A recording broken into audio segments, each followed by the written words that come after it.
Nous ne sommes pas trop vieux pour ces conneries.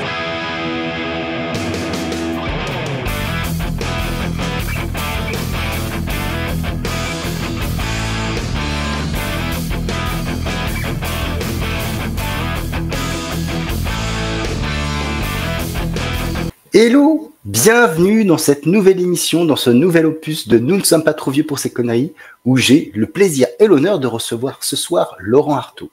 Laurent, comment ça va ? Ça va super bien.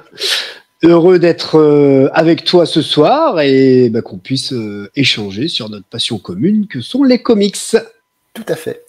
Via ce prisme particulier de l'émission qui est « Nous ne sommes pas trop vieux ». Effectivement, c'est cette phrase souvent cliché autour des œuvres du 9e art. Mais en fait, quand on regarde la pléthorique multitude de titres qu'on possède, on se rend compte qu'il y a des thèmes qui ne sont pas pour les enfants, des thèmes qui sont graves, qui sont à la fois sérieux, qui font réfléchir. Et d'un autre pendant, il y a aussi toutes les émotions qu'on peut ressentir en lisant un titre qui ne peuvent pas être réservées qu'aux enfants. Voilà, on a droit à la fois de réfléchir et de ressentir des choses, c'est ce qui prouve que nous sommes des humains. et on va voir avec Laurent justement tout ceci. Mais avant, Laurent, est-ce que tu peux te présenter pour ceux au fond qui ne te connaîtraient pas ? Oui, bien sûr. Donc Laurent Artaud, 50 ans dans 8 jours, pour vous dire la vérité, précisément. Enfin, dans 8 jours, à l'heure où on enregistre, en tout cas. Voilà, donc bientôt quinquas. Et puis, moi, je suis simplement un fan de comics. Je dirais même, je suis un fan de super-héros. D'accord, c'est ce qu'on va vous présenter par la suite. Donc, j'ai la chance d'avoir un métier qui m'occupe bien tous les jours. Mais en plus de ça, j'aime tellement les comics qu'avec une troupe de passionnés, on s'est aussi consacré à créer nos propres comics made in France. On a une petite fierté derrière tout ça avec le team North Star Comics. On en reparlera peut-être par la suite. Donc, je suis surtout un lecteur depuis que j'ai l'âge de 11-12 ans de Marvel. Hein, vous imaginez bien, surtout dans un premier temps, c'est ce qui était dispo plus facilement pour moi, c'était Marvel. Et puis, je lis encore aujourd'hui mes comics. Je suis un peu en galère parce que j'ai une pile à lire que je ne... Et oui. Par contre, quand même, je suis content de moi parce que je ne la fais pas grossir. Là, je suis bloqué sur Terra Obscura, tu vois, c'était le mois dernier. J'ai réussi à lire mon Marvel Comics 23 là, du mois dernier. Donc, je vais rentrer dans celui de ce mois-ci. Donc, voilà. Mais tous les mois, toutes les semaines, je me lis au moins un comics ou deux, quoi. Ça arrive. Et du coup, Laurent, comme tu l'as dit, tu es scénariste de comics made in France. Tu fais la promotion d'ailleurs des comics made in France une fois par semaine dans ton émission. Oui, c'est vrai. Canapé Comics. Via Facebook aussi. Tu es assez actif sur les réseaux par rapport à tout ça. Donc, un site Facebook, peut-être aussi, peut-être même 2 sites Facebook, je sais plus. Oui, alors en fait, j'ai déjà une, comment on appelle ça, je sais même plus le mot, une émission YouTube tous les mercredis à 21h30. Donc, demain, virtuellement, j'aurai toi peut-être qui viendra nous faire un petit coucou comme ça t'arrive souvent, Julien, et d'autres viewers. Et donc, voilà, c'est une demi-heure, 1 heure, mais c'est plus souvent 1 heure, où je parle souvent de la promotion d'un comic book made in France, puisque effectivement, il y a tout un courant indépendant d'artistes de comics indépendants français, donc j'essaie de les mettre un peu en valeur. Et plus ça va, moins on est sur des comics 100% français, et plus on va avoir quelques artistes français et d'autres artistes européens ou d'autres. Donc c'est aussi ce qui est intéressant parce qu'on voit que ça évolue. Puis je fais mes reviews lecture, et puis certainement, en général, je termine sur les petites actus comics du moment. Mais comme tu l'as dit, une de mes autres passions, c'est les comics made in France, partie made in France, en tout cas les artistes de comics français. Et j'ai une page Facebook qui est ouverte à tous, qui s'appelle French Comics Force, où l'objectif c'est de promouvoir un maximum de projets et d'artistes comics made in France. Je mettrai les liens dans la description. C'est gentil. C'est l'idée aussi, hein. Voilà, c'est partager. Tout le monde n'est pas forcément au courant de tout. Moi, je sais que Facebook, j'y vais assez rarement. Donc, c'est l'occasion aussi de découvrir des nouvelles choses. Exactement. Alors, tu nous as un petit peu révélé ton parcours de lecteur, mais j'ai envie d'en savoir un peu plus.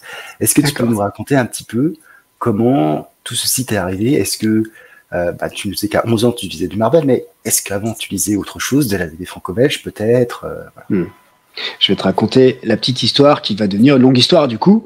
Donc oui, moi j'ai bientôt 50 ans, donc il faut imaginer, jeunes gens, et ça va être dur pour vous de l'imaginer, qu'à l'époque, la télévision n'avait que 3 chaînes, je pense. qu'il n'y avait pas de programme en continu tous les jours. Nous, les programmes jeunesse, ça commençait le mercredi après-midi par La Petite Maison dans la Prairie. Alors, Ouais. j'ai rien contre Charles et la famille Ingham, ça, mais quand t'es un petit mec de 8-10 ans ou qui a envie un petit peu de voir des choses qui bougent, La Petite Maison dans la Prairie, pour commencer le mercredi après-midi, c'était pas non plus ce qu'il y avait de plus éclatant. Donc, du coup, je pense que comme beaucoup d'autres, je me suis aussi tourné vers les autres arts graphiques. Les arts graphiques à cette époque-là, ça a été forcément la bande dessinée. Notamment, je pense un petit peu comme tout le monde, mes premiers souvenirs, c'était Pif. Pif Magazine pour le côté aventure de Raon. Moi, comme tout le monde au début, j'étais fan de Raon, puisque c'est pareil, à cette époque-là, dans les grandes thématiques classiques, les grands héros classiques, on était moins dans l'ère des super-héros, on était plutôt encore dans l'ère des héros de pulps. Nous, on était plutôt habitués à des héros, des personnages comme Tarzan, Robin des Bois, les Chevaliers de la Table Ronde, les Mousquetaires, plutôt les thèmes classiques, j'ai envie de dire, de l'héroïsme. Et donc, c'était l'aventure, quoi. C'était les personnages d'aventure. Donc, je me souviens lire Raon. En parallèle, de temps à autre, j'arrivais à tomber sur des bandes dessinées de science-fiction qui étaient certainement du Flash Gordon. D'accord. Il est clair, Flash Gordon. Alors, pour ceux qui ne le connaissent pas, Flash Gordon, c'est pareil, un héros de pulp des années avant la Deuxième Guerre mondiale, je pense, où c'était un peu la conception idéale américaine de l'aventurier de l'espace, on va dire ça comme ça. Le blond parfait, c'est exactement. Un peu Captain America avant l'heure, en fait. Oui, tout à fait, tu as raison. Un petit côté Steve Rogers dans l'espace, mais sans super pouvoir. Ce qui réunissait tous ces personnages à l'époque, c'est qu'il n'y avait pas les super pouvoirs. Moi, quand je les lisais, que ce soit Tarzan, Flash Gordon, etc., je pense que quand même de temps en temps, je devais tomber sur quelques bandes dessinées un petit peu avec des super-héros, mais je me souviens pas à ce moment-là que ça m'avait marqué plus que ça, ou je les lisais pas. Je les regardais, mais je les lisais pas peut-être. Voilà, j'avais eu ma période Tunique Bleue aussi avant de tomber dans les comics. D'accord. Et du coup, tu fais partie d'une famille de lecteurs ou pas du tout? Je sais que non, pas spécialement. Ouais, non, mais du coup, c'est aussi intéressant. Non, pas spécialement. Moi, j'étais lecteur de BD tout seul dans ma famille. Dans mes copains-copines, j'ai un de mes meilleurs copains qui est encore mon copain comics, qui était mon seul copain comics de là-bas. Et je vous expliquerai comment on faisait nos échanges et conseils lecture. Ok, c'est intéressant. Ouais, non, c'est intéressant parce que tu vois, moi, j'ai grandi dans une famille où, dès le départ, il y a toujours eu des bandes dessinées. Donc le fait de pouvoir lire des bandes dessinées, ça a été plus facile pour moi. Et quand t'es pas dans une famille où il y a forcément des bandes dessinées, t'as d'autres biais. Effectivement, tu parlais des kiosques via Pif, etc., que t'achetais sûrement ou que tes parents t'achetaient à l'occasion. Puis après, les Noëls, les anniversaires où t'avais ta petite BD, etc. Ben oui, en fait du coup et puis comment dire, ils ont essayé de faire des efforts. Je me souviens d'anniversaire, je sais plus pour quel âge, ils m'avaient acheté une pile comme ça de bande dessinée, mais c'était avec du franco-belge et quelque part j'étais un peu déçu. Ben oui, quand même, avec des persos pourquoi pas. Après je les ai lus, il y avait du Ricochet dans, il devait y avoir quelques BD western et tout, mais moi je suis un fan de super-héros, donc c'est vrai que voilà, c'était ça m'a fait plaisir sur le principe de voir que finalement quelque part, parce qu'à l'époque, c'était pas si évident que ça. On acceptait que finalement, je sois un fan de bande dessinée, en tout cas, que je sois un BDvard, parce que effectivement, les clichés à cette période-là allez, c'était quoi, 1984, 1985, n'étaient pas les mêmes qu'aujourd'hui. On en reparlera un petit peu par la suite sur cette fameuse phrase est-ce qu'on n'est pas trop vieux pour ces conneries-là. Aujourd'hui, je pense qu'on a bien évolué par rapport à ça, grâce aux médias, mais à l'époque, c'était pas le cas. Je me souviens même qu'au collège, je lisais les comics et j'en ai changé avec un copain du collège, et puis après au lycée, c'est devenu has-been les comics, tu vois. C'était finalement la BD franco-belge et les comics, c'était plus pour les gamins, même entre nous, collégiens, lycéens. Donc il y avait un petit peu ça. Voilà. Et du coup, il y a eu aussi à un moment la découverte et le choc des comics, vraiment des comics, et je m'en souviendrai toujours. Alors, je suis originaire du sud de la France, de la Drôme, vers Romans-sur-Isère, Saint-Donat-sur-Arbas, pour ceux qui connaissent. Et donc, du coup, on allait en vacances en Ardèche, et j'avais le cousin de la cousine, je crois, c'est ça, qui m'avait offert un sac de sport entier dans lequel il y avait des Strange, des Spécial Strange, des Arabic, des Artima. Il y avait ça, je l'ai encore d'ailleurs. Il y avait ça, l'album relié de la mort du Phénix en spécial Strange. Attention avec la luminosité, là c'est mieux. Donc il a pris cher un peu le pépérin. Par exemple, un truc de fou là, tu vois, ce numéro là, le 139, tous les épisodes sont dessinés par John Byrne. T'as du X-Men par John Byrne, du Spider-Man Team Up par John Byrne. C'est tout du John Byrne. Enfin, il y avait ça dans ce sac de sport. Il y avait des gros trucs. Il y avait la mort d'Electra en album relié. Enfin, des trucs marquants et cultes. J'avais un album de Crisis on Infinite Earth, donc j'ai pu aussi commencer à me familiariser avec l'univers DC. Il y avait l'album hors série d'Œil de Faucon quand il rencontre Oiseau Moqueur. Il y avait plein de choses. J'avais du Warlord, j'avais donc un sac entier de sport, de comics. Et du coup, on a passé l'été à lire ça parce que je crois que je restais 3 semaines là-bas, donc ça laissait du temps. Et puis avec les copains du camping, je crois que le sac de sport a fait le tour du camping et la culture comics a pu un peu se développer. Et c'était vachement sympa. C'était mon premier souvenir de la culture comics. C'était vraiment à ce niveau-là. Il y avait plein de choses. Il devait y avoir du Spidey, du Titan. Ah oui, j'avais les Spidey avec la saga de Crystar à l'intérieur. Ça, c'est pareil. C'est un personnage qui est méconnu aujourd'hui et dont on ne se souvient plus beaucoup. Comme Rome le Chevalier de l'Espace. C'est pas forcément... alors, Rome était dans l'univers Marvel, mais Crystar, je ne sais même plus dans quel univers c'était. C'était une sorte de... C'était Hasbro, je crois. C'était les jouets Hasbro. Ah, c'est Hasbro, t'as raison. Des jouets qui étaient d'ailleurs très moches, je crois, en vrai, comme Rome était très vilain de ce que j'en ai vu. Je préfère 100 fois la BD que le jouet que j'ai vu quelques décennies plus tard. J'étais déçu, j'avoue. Donc voilà, c'était le coup de foudre. Le coup de foudre, en plus, avec mon copain, donc Bertrand, qui était d'ailleurs, m'avait rejoint au camping aussi, puisqu'on n'était pas loin, c'était pas super loin de chez nous, c'était à 1 heure de chez nous, quoi. Et puis, c'est un cousin de mes cousins, donc il fait partie de la famille. Et il était venu, on s'était échangé, et c'est devenu mon copain comics. On continue à se voir quand on peut. Et puis voilà, et puis on échangeait. Et puis ce qui était intéressant, c'est qu'à partir de là, moi j'ai suivi, mais ce que j'ai accroché beaucoup, moi, c'était les X-Men.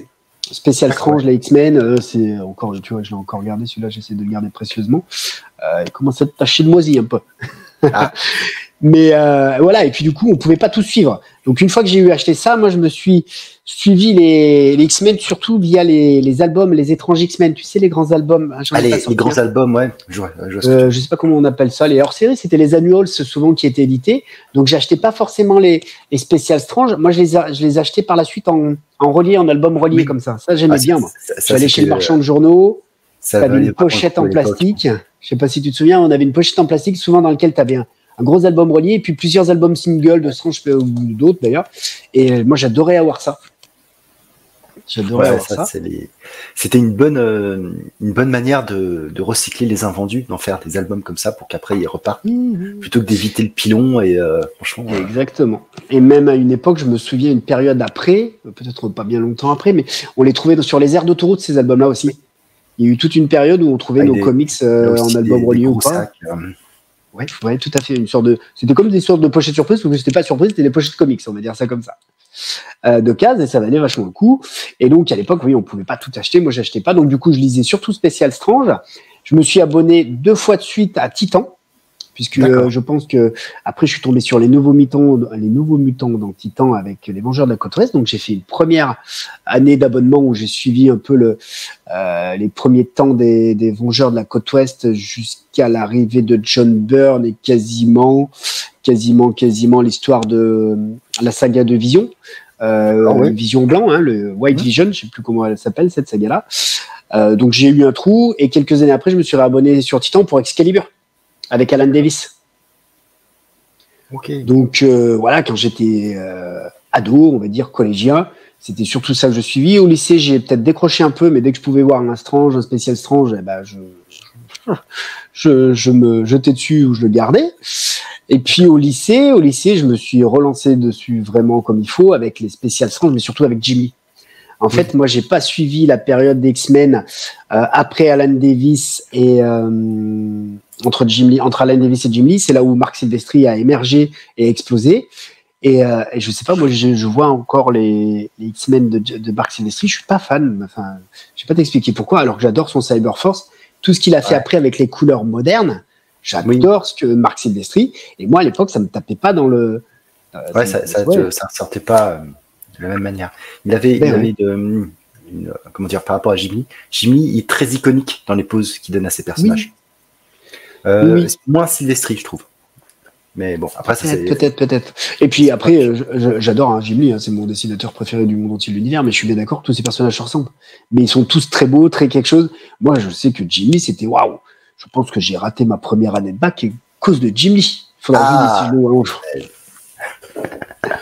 Jim, si tu nous entends. Ouais, c'est pas bien ce que tu fais, Jim. Hein, tu m'as gâché ma vie. C'est vrai que... Donc, au lycée, donc je me suis bien relancé dedans. J'ai suivi les spéciales Strange. Je suis tombé sur les spéciales Strange de Jim Lee. C'était la grande période où on avait. Je me souviens, moi, une des sagas que je préfère et qui n'est pas celle qu'on cite toujours la plus, c'est les X-Men et les Skrulls. Je sais pas si tu te souviens, il y avait une période où les X-Men avaient tout ce costume bleu et jaune là, et c'était les nouveaux X-Men. Et ils vont dans l'espace parce que il doit y avoir l'histoire des, comment ils s'appellent, des Starjammers, et ils expliquent que Lilandra est en danger ou je ne sais quoi. Et puis Xavier est un petit peu chelou, et en fait il y a un mystère derrière tout ça. Et c'était dessiné par Jim Lee, et j'ai trouvé cette saga super intéressante. Et après du coup j'ai suivi encore avec les histoires de Jim Lee où on voyait Wolverine, Logan à l'époque de la Deuxième Guerre mondiale avec la jeune Natasha Romanoff qui était une jeune femme, Captain America, ça c'est top. Puis après toute l'histoire où Malicia était perdue de Terre Sauvage et tombée un peu amoureuse de Magneto. Les dessins étaient... Alors, tu vois, ce qui est intéressant, c'est que je trouve que les dessins étaient super impactants malgré les couleurs qui étaient à l'époque...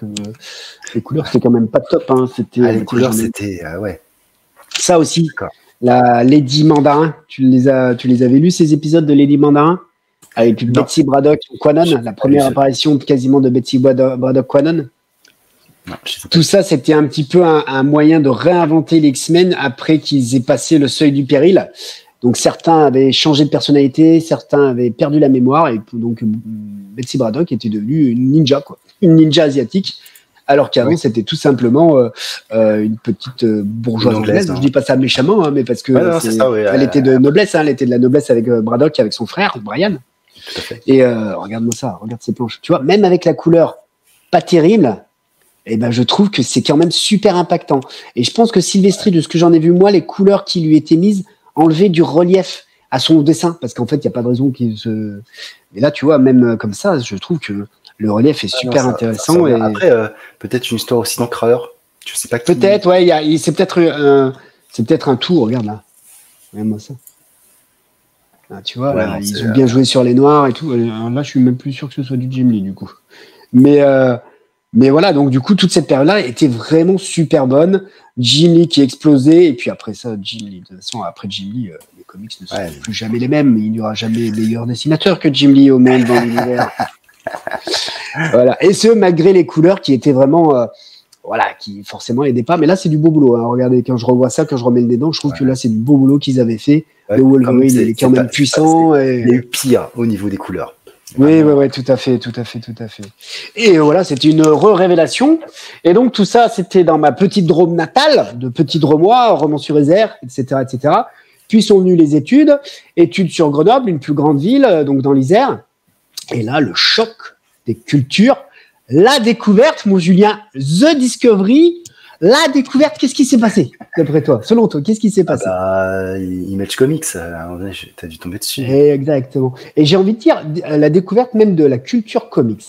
Parce que du coup, je suis arrivé, j'ai vu des magasins qui faisaient de la VO. Je ne m'étais pas bien posé des questions plus que ça à l'époque. On se posait des questions. J'ai acheté mes BD, moi j'ai acheté ça, des BD de super-héros. J'ai compris que quelque part, ça avait une étiquette, un nom qui s'appelait les comics.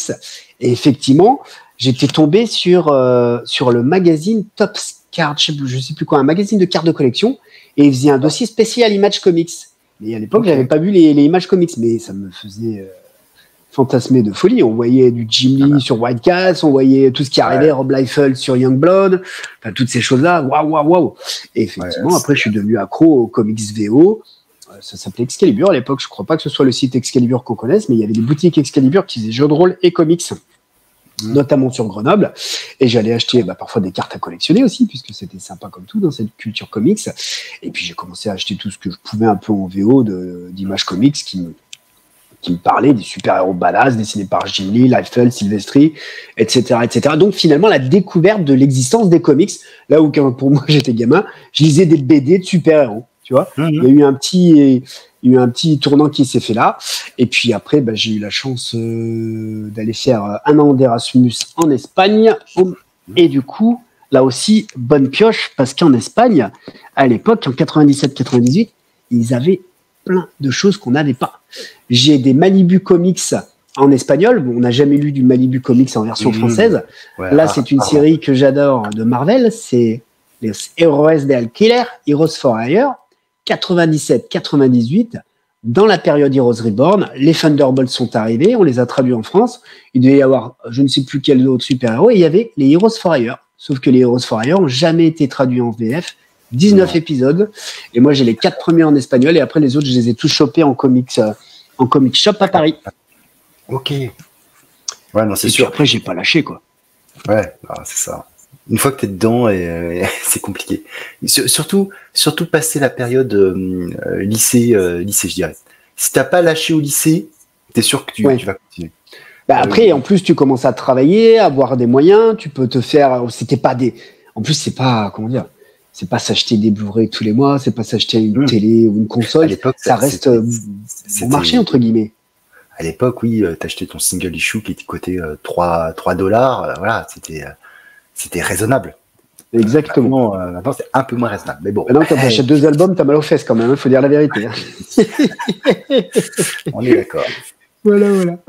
Et puis après, donc du coup, mon Erasmus en Espagne, donc vraiment aussi une belle découverte parce qu'il y a plein de titres. J'ai du Salvador Larroca, je crois, ou du Carlos Pacheco, Iberia Inc. Donc les premiers titres qu'ils avaient fait en indépendant espagnol, ils avaient fait des comics espagnols comme nous, on a fait des comics made in France. Sauf qu'eux, ils ont réussi à en faire leur métier, à bosser chez Marvel. Et il y a des trucs vachement sympas que j'ai retrouvés. J'en ai quelques-uns là à la maison. L'avantage de l'Espagne, c'est qu'en plus, tu avais l'éditeur espagnol. À l'époque, c'était pas encore Panini. Et tu avais, je crois, De Agostino, qui était un éditeur d'Amérique du Sud.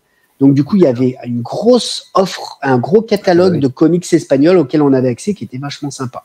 J'ai plein de choses en version espagnole et dont certaines, on ne verra jamais en France. J'ai eu le crossover, je crois, Topco Marvel, qui était super bien dessiné, où on avait Wolverine Witchblade, où on devait voir Cyberforce, je sais plus qui. Je les ai tous en version espagnole, tu vois. Silver Surfer, je ne sais qui. Et Weapon Zero, je crois. Silver Surfer et Weapon Zero. Et ça, tu vois, je l'avais chopé en Espagne. D'accord, après. Et après tout ça, j'ai fait 5 ou 6 ans de région parisienne. Donc là, une fois par mois, je prenais le RER, j'étais sur Nanterre, j'allais Jardin du Luxembourg. Jardin du Luxembourg, je descendais, il y avait tout de suite Arkham Comics. Tu as connu, toi, le 5e arrondissement parisien, Julien? J'y suis allé pas souvent, je dirais 2 ou 3 fois chez Arkham Comics, avant qu'il ferme. Ouais. Et toi, tu es sur quel secteur, si c'est pas indiscret? Moi, je suis plus côté album. Oui, mais en France, excuse-moi. Pardon? Moi, je suis en région parisienne. Ah, bah oui, en plus, alors tu connais. Oui. Donc moi, je faisais Arcade Comics, je descendais sur Album, je allais à Pulp, et comme le dernier avant la scène, c'était Gaël Comics, et j'achetais chez Gaël Comics. J'avais fait mon tour, et quand il y en avait que je voyais pas chez Gaël, je retournais là-haut, quoi. Et une fois par mois, pendant 5-6 ans, je faisais ça. À l'époque, il y en avait plein, quoi. Il y en avait partout. Je me souviens, effectivement, Gaël Comics, il avait tous les numéros au fond et tout. C'était un truc de fou.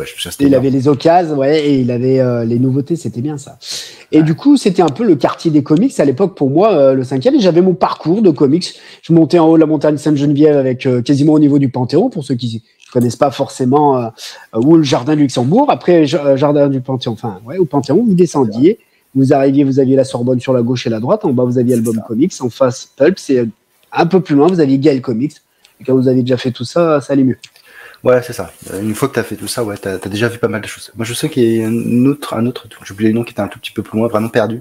Mais à l'époque, il y en avait partout. Il y en avait partout des petites boutiques de comic shop. Il y en a moins aujourd'hui, mais album. Le 5e arrondissement et toute cette période, autour du boulevard Saint-Germain, on a toujours Album, on a toujours Pulps. Il doit y avoir un Pulp spécial comics, un Pulp spécial figurine. Il y a 2-3 magasins sympas si vous êtes geek dans l'âme, où vous ferez plaisir, il n'y a aucun problème. De toute façon, Album, aujourd'hui, tu trouves tout. Si tu trouves pas Album en France, tu ne trouveras pas nulle part. Ouais, c'est vrai. Ouais. En tout cas, intéressant tout ça. Et donc tu as poursuivi, on va pas faire après, je pense que au fur et à mesure, tu as suivi un petit peu les évolutions éditoriales de ce qui s'est passé, soit en VO, soit en VF, j'imagine. Oui. Et vas-y. Ouais. Et du coup, ma question avant de passer au moment où tu as franchi le pas pour passer de l'autre côté de la barrière. Oui, c'est vrai, oui. Est-ce que à partir du moment où tu as lu du comics, est-ce que tu as quand même continué à lire un peu de franco-belge, à regarder un petit peu le manga, ou vraiment Ou vraiment tu t'es... Ah ouais, je te pose la question. Tu fais bien, tu fais bien. Non, je suis un monomaniaque. Moi, je suis un monomaniaque du super-héros. Je m'étais intéressé à Atalante parce que dans mes gros centres d'intérêt qui se retrouvent dans mes bandes dessinées d'ailleurs, il y a la mythologie grecque et les légendes arthuriennes. Donc, quand il y avait une bande dessinée qui semblait m'intéresser, j'avais pris les 2-3 premiers albums d'Atalante par Chris, hein, si je dis pas de bêtises. Chris et Atalante, pour ceux qui ne le savent pas, c'est un peu les aventures de Jason et les Argonautes. Mais je n'ai pas poursuivi plus loin. Le manga, non, là, depuis récemment, quand même, je m'intéresse à Dragon Ball Super, parce que mon fils qui a 17 ans maintenant, il y a 3-4 ans, il est tombé sur les Dragon Ball Super et ça l'intéressait, donc je suis accroché un petit peu comme ça. Mais il y a tellement de bons comics à lire que j'arrive pas à lire, que je t'avoue que je suis persuadé qu'il y a plein de choses super intéressantes autres que les comics, mais mon intérêt à moi est d'abord de lire tous les comics que j'aimerais lire, et si un jour j'ai le temps de faire autre chose, je ferai autre chose sans aucun problème. C'est ça. Si on pouvait faire comme ça serait bien. Et on est d'accord. Tellement de choses à faire, tellement de choses à lire. Mais d'accord, ouais, c'est intéressant tout ça. Et donc, à quel moment ce déclic? Du coup, moi, ça m'intéresse. Savoir à quel moment on passe de fan à dire, ouais, moi aussi, je veux écrire des histoires. Alors, à quel moment, surtout avec l'avènement et l'ère des blogs, puisque d'ailleurs j'ai encore un blog qui s'appelle Comics Heroes que je fais vivoter, mais qui existe toujours. Et c'est en créant mon blog que je suis rentré en contact avec la communauté des fans de comics qui venaient sur mon blog Comics Heroes. On a fait les défis illustrés. L'objectif, c'était de réinventer, de redesigner en fait des personnages qu'on aimait beaucoup, mais on trouvait leur look pas toujours terrible, ou des personnages un peu oubliés. On a fait des défis illustrés sur Micros, on a fait... Moi, j'adore Nightwing, mais je trouve que Nightwing, il lui manque un côté iconique dans ses costumes et tout. Je trouve ça trop basique, son costume. Donc, il y a eu des artistes comme Patrice Martinez, FPC, Frédéric Famchon, il y a Pierre Mine du Patrouilleur. Tous ceux qui ont fait des comics made in France, à un moment, je crois qu'ils sont venus faire les défis illustrés sur Comics Heroes. Tant mieux, ça me fait plaisir. Donc, voilà, c'est un peu comme ça. Et puis, à un moment, il s'est passé plusieurs choses. Il s'est passé le fait de dont je voulais vous parler tout à l'heure, c'est que ces années 2000 à 2005, pour moi, je crois que c'est la période que j'ai préférée en tant que lecteur de comics. On peut même aller jusqu'à 2010. À cette époque-là, alors, par contre, moi, quand j'étais gamin, je ne jurais que par les X-Men, et pendant des années, j'ai longtemps pensé qu'il n'y aurait jamais de meilleure série que les X-Men, et puis basta. Et heureusement, l'histoire m'a fait mentir, parce qu'à partir de 2000-2005, c'est là où j'ai lâché les X-Men. J'ai envie de dire depuis cette période-là où moi je trouve que les X-Men sont en baisse. Mais il y a eu plein d'autres choses. DC Comics qui devenaient super intéressantes, moi, avec tout ce qui était les Infinite Crisis, la Justice Society of America de Geoff Jones. C'est marrant parce que ça revient maintenant cette année. Moi, ça fait 20 ans que je les ai tous là, les JSA de... Alors, j'en ai peut-être raté un ou deux numéros. C'est pour ça que parfois je me tâte à racheter les versions françaises. Mais moi, je lisais donc tous les mois Geoff Jones JSA, Invincible. Il y avait les Teen Titans aussi dessinés par Mike McCone et aussi écrit par Geoff Jones. Je sais plus, là j'ai un trou. Il y avait Outsiders. Il y a eu Invincible de Robert Kirkman qui était une grosse claque. Il y avait Civil War qui est arrivé, les Vengeurs, la séparation, les nouveaux Avengers. Ouais. Toute cette les Young Avengers dessinés par Jim Chang. Enfin, il y a eu une période que je trouve vraiment fabuleuse en termes de comics. Et puis en plus, ils ont réinventé le média, le divertissement. Alors, le média à l'époque, après, c'est devenu un divertissement avec le cinéma, mais pour en faire quelque chose d'un peu plus adulte. C'est à cette période-là qu'on a commencé à revoir des origines de héros qui étaient un peu faciles, entre guillemets, ou désuètes, je ne sais pas, qui étaient réinventées. Et on avait des choses un petit peu plus complexes. Spider-Man, qui s'était fait mordre comme ça par hasard un petit peu par cette araignée. Finalement, il y a une histoire de totem d'araignée qui est revenue par-dessus. Il y a plusieurs super-héros, il y a plusieurs personnages comme ça sur lesquels on a rajouté une couche. Ce qui est souvent intéressant, c'est qu'on n'invente pas tout, c'est qu'on rajoute une couche sur ce qui existait déjà, et je trouve que ça rend le tout plus intéressant. Et puis Civil War qui a vraiment pour moi fait basculer le média comics dans quelque chose de passionnant et de plus adulte, même si dans les années 80, je suis d'accord, quand on lisait La mort du Phénix de John Byrne, quand on suivait La mort d'Electra, il y avait des choses qui étaient déjà, ou Dark Knight Returns, mais là on est vraiment passé tous les comics devaient vraiment avoir ce côté un peu plus, c'est pas mature, mais des vraies histoires, des vrais scénarios, des bons dessins, des bons dessinateurs, tout devait être bon, pour que ce soit vraiment... Il y avait aussi, et je pense que c'est ça aussi qui a fédéré beaucoup de gens, c'est que quand il y a Civil War qui se passe, c'est pas juste un petit truc, ça embarque tout l'univers. En fait, toutes les séries. C'était les events qui ont impacté. Exactement. Et je pense que avant ça existait aussi. Il y a toujours eu des types d'événements. Ouais, mais moi qui lisais les X-Men, je pouvais lire les X-Men et tous les crossovers de X-Men sans lire ce qui se passait à côté. Oui, et ça me dérangeait pas du tout. Et puis à cette période-là, il y avait aussi la Justice League qui était refaite par Howard Porter et je me souviens plus merci du scénariste. Enfin, toute cette période-là, elle était superbe, quoi. Voilà. Moi, je crois que c'est une de mes périodes. Je pense 2000-2010, c'était vraiment waouh. C'était vraiment une grande décennie pour les comics, quoi. Et c'est vrai que c'est un petit peu notre bataille quand j'en parle avec Patrice Martinez, le dessinateur d'Oplitea, et Jean-Michel Ferragati, le créateur de Centaur Chronicles, parce qu'on est des créateurs de comics made in France et on se voit 4 à 5 fois par an sur des salons. Pour eux, leur période préférée, c'était les années 80. Alors, moi, je peux pas tout à fait comparer parce que j'ai pas tout lu des années 80. Je lisais les Spécial Strange.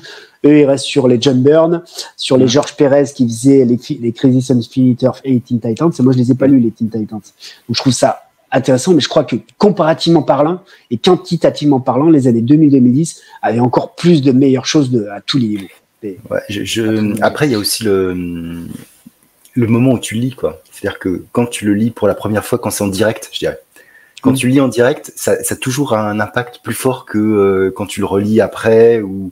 Oui, tout à fait. Moi, un peu comme toi, c'est quand j'ai acheté aussi les New Avengers, etc. Et c'est vrai que quand tu suis l'univers que tu connais, moi je connaissais pas plus que ça, qui se construit au fur et à mesure et que tu vois l'ampleur et la grosse machine qu'il y a derrière. Et effectivement, comme tu l'as dit, il y avait des bons scénaristes, des bons dessinateurs, il y avait quelque chose, quoi.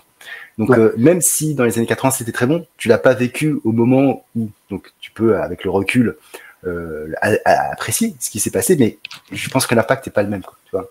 Et puis, je pouvais pas tout simplement. Bah oui, t'as raison. C'est comme voir un film aujourd'hui, quelle que soit sa qualité, il te marquera forcément plus qu'un film des années 80, parce que qui peut être tout aussi bon, hein, mais du coup, c'était pas dans le jus, quoi. Ouais. J'ai envie de dire. Et puis dans les années 80, je pouvais tout simplement pas consommer autant de BD que ce que j'ai consommé dans les années 2000-2010. En plus, il y avait ça. J'avais pas un spectre plus important, parce que j'avais pas tout le spectre. J'avais tout capable de tout lire, et c'est pas bien. mais c'est vrai que moi mes comics, là, j'ai du DC, j'ai du Image Comics, j'ai du Marvel, tous sur ces années 2000-2010. Je crois que j'ai vraiment l'essentiel des essentiels, et c'est une très très belle période. Et c'est ça qui à un moment. Je sais pas pourquoi. Moi, en fait, j'ai créé Oplitea. C'est la belle héroïne qu'on voit en arrière-plan dans ton dos, la lionne de Sparte. C'est pour moi les influences, c'est Robert Kirkman sur Invincible et Geoff Jones pour la JSA. Robert Kirkman pour le côté, on a un personnage derrière lequel on construit tout un univers, et en plus dans cet univers, on y met des vrais enjeux. J'aime beaucoup le dire, mais c'est vrai, dans Oplitea, tout le monde peut mourir. D'accord ? Même notre héroïne Oplitea, la lionne de Sparte, peut mourir. Ce que je dis souvent, c'est que les héros meurent, mais leur héritage perdure. Voilà, on joue aussi là-dessus. Et ça, c'est pour le côté Kirkman. Donc, on peut, quand quelqu'un, je sais pas, moi, quand Batman s'affronte à main nue contre Superman, et ben Batman, il a sa tête qui va voler en 30 secondes, on n'en parle plus, même pas en 3 secondes 30, et puis c'est fini. Voilà. Et puis le côté aussi de Geoff Jones. Geoff Jones, dans sa JSA, ce que j'aimais beaucoup, c'est qu'il avait des personnages d'univers différents, de générations différentes. On avait les vieux de la vieille, qui étaient Alan Scott, Green Lantern, le Wildcat, le boxeur, là, qui est juste un boxeur finalement, qui fait partie des équipes de super-héros les plus importantes du DC Comics. Mais on avait Wonder Girl, la super sexy pseudo Supergirl de cousine de Clark Kent. On avait qui d'autre ? Moi, Citizen Steel, j'aimais beaucoup. Je crois qu'il s'appelle Citizen Steel ou Captain Steel, non, Citizen Steel. On avait plein de personnages différents. Hawkman, Hawkgirl, qui était sympa. Et le mélange fonctionnait bien. Avec en plus, ce qu'ils faisaient beaucoup, c'est que du coup, comme ils étaient d'univers différents, ils avaient des ennemis différents. Et pour aller vaincre un ennemi qui était un magicien, il fallait aller chercher des experts magiciens comme Dr. Fate, mais des fois, Dr. Fate était neutralisé. C'était un autre héros qui devait utiliser des compétences magiques qui n'étaient pas les siennes. Et je trouve que ça, Geoff Jones le faisait super bien. Il mélangeait les univers des héros, il les utilisait par compétences. Et moi, c'est ce que j'ai fait dans Oplitea, tout simplement. D'accord. Dans Oplitea, en plus, on a bien défini les sources de super-pouvoirs. Il y a 4 sources de super-pouvoirs mystiques. C'est la magie, mais je ne suis pas un expert en magie, donc vous verrez plutôt des armes mystiques comme Durandal ou autres. Il y a la technologie, des cyborgs. Il y a le côté mythologique, puisque Oplytea est la descendante des deux dieux de la guerre grecque que sont Athéna et Arès. En fait, vous imaginez qu'il y a eu des créatures de la mythologie grecque et des dieux, et leurs descendances, qui sont encore vivantes aujourd'hui, ont développé des pouvoirs qui sont en lien. Par exemple, Oplytea, c'est une super stratège guerrière, elle a un petit peu de super force, etc. Donc un petit peu comme les mutants, qui développent des pouvoirs, mais eux, c'est en lien avec leurs ancêtres de la mythologie.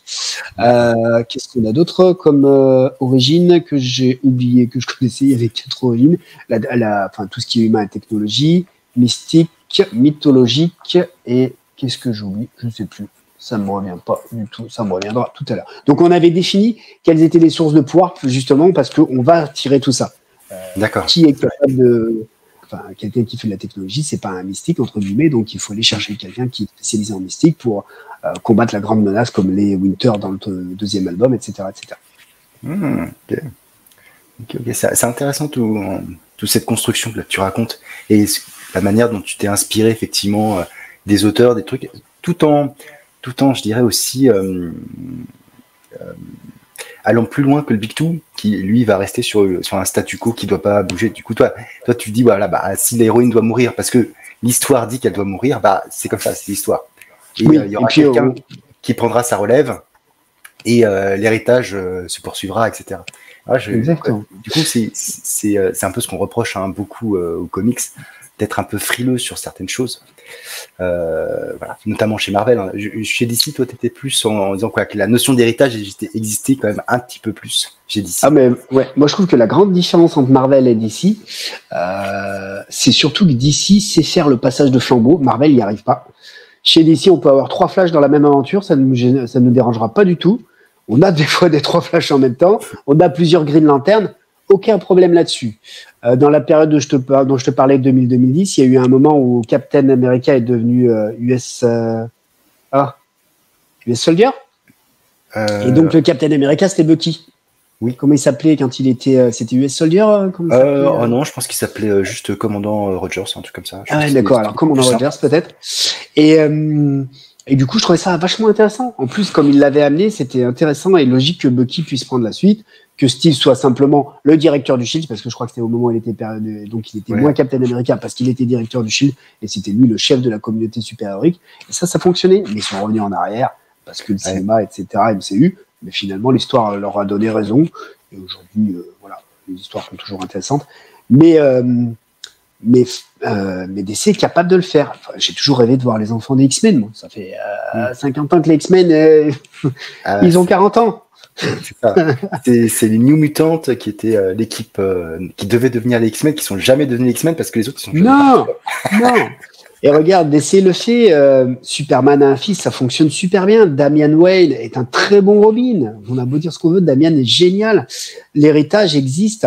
Et là même, ils ont dans leur nouvelle ère Dawn of DC, ils ont annoncé que la Justice League n'existe plus et que le groupe numéro 1 de super-héros de DC, ça devient les Titans.